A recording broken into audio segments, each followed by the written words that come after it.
dan selanjutnya kami menyampaikan mengenai data peserta didik ABK yang ada di SMP Negeri 7 Salatiga. Jumlah PPDBK-nya ada 25, 13 laki-laki dan 12 perempuan. Tetapi paling banyak itu sulwener dikarenakan mengenai pengaruh keluarga paling banyak karena kita juga ada di tengah-tengah pedesaan juga enggak, pertengahan kota juga enggak, kita ada di pinggiran. Jadi pengaruh keluarga ini sangat signifikan dalam hasil psikotes anak-anak, terutama dalam pembelajaran, pendampingan yang kurang serta materi yang tidak ada pendampingan dari orang tua itu sangat keras sehingga anak-anak itu agak lambat dalam pembelajaran. Ini data-data anak yang sudah dilakukan psikotes. SMP Negeri 7 Salatiga di bawah Dinas Pendidikan bekerjasama untuk melakukan psikotes dari RSUD.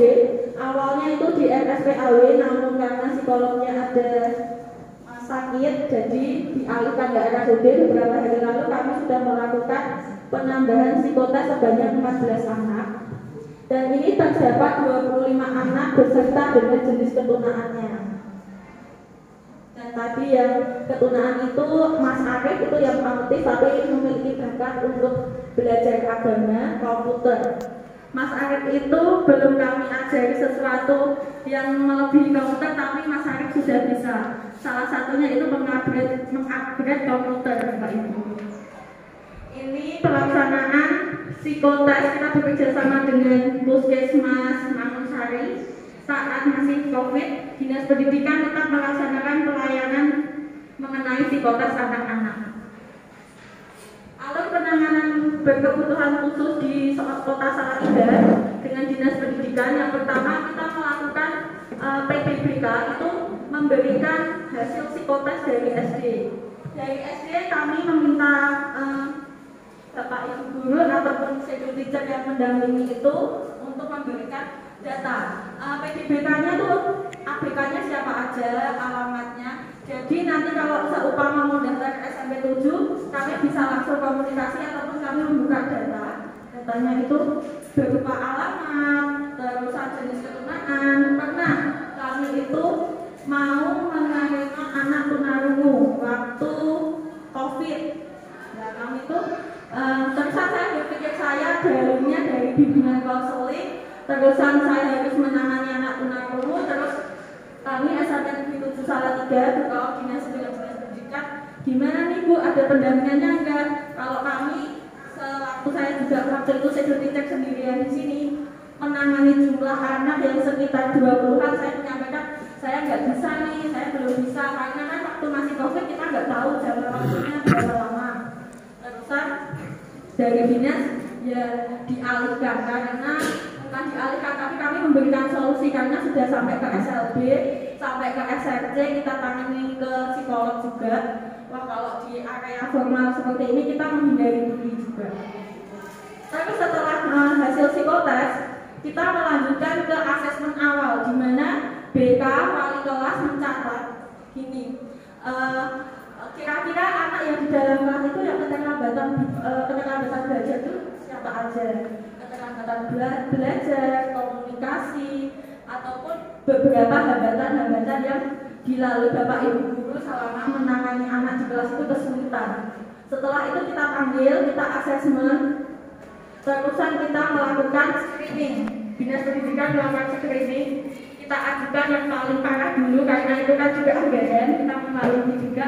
Terusan kita screening dengan Dinas Pendidikan, terusan dilanjutkan dengan asesmen ke psikolog. Setelah dari psikolog diturunkan beberapa anak yang ABK itu, kita melakukan penanganan anak dimulai dari yang terberat hingga teringat. Setelah itu kita melakukan modifikasi kurikulum PPI seperti itu.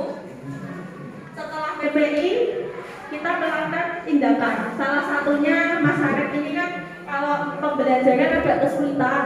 Jadi Bapak Ibu guru memiliki cara untuk menilai, memberikan penilaian terhadap Mas Arif. Contohnya kalau pelajaran IPA, Mas Arif lebih memilih untuk praktek. Coba Bapak Ibu. Ini beberapa praktek foto ataupun video praktek yang kami lakukan sebagai SMP Negeri 7 Salatiga. Yang pertama ini melakukan pelayanan secara individu. Jadi kita sepulang sekolah nggak waktu pelajaran saja Bapak Ibu, tetapi waktu anak-anak pulang sekolah. Ketika pelajaran di kelas tidak nyampe, anak-anak itu kita panggil. Seperti ini. Ini total PPI-nya seperti ini yang kita buat. Untuk haknya di sebelah situ ada beberapa dokumen yang kami miliki administrasi.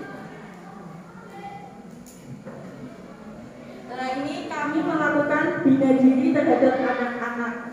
Kayak Mbak Valda itu punya kekurangan kalau nggak bisa nyapu, kita ajarin nyapu. Terusan kita ajarin melipat ataupun yang mereka butuhkan ketika nanti sekolah itu selesai. Kita kan nggak tahu keluarga itu akan melanjutkan sekolah atau enggak, tapi tetap kita akan memotivasi orang tua untuk melanjutkan sekolah. Salah satunya kita juga untuk kelanjutan anak setelah SMP 7 ini, Dinas Pendidikan bekerja sama dengan wilayah 5 pada tahun lalu untuk melanjutkan anak di sekolah formal. Jadi SMA, SMK di Kota Salatiga sudah menerima anak ABK.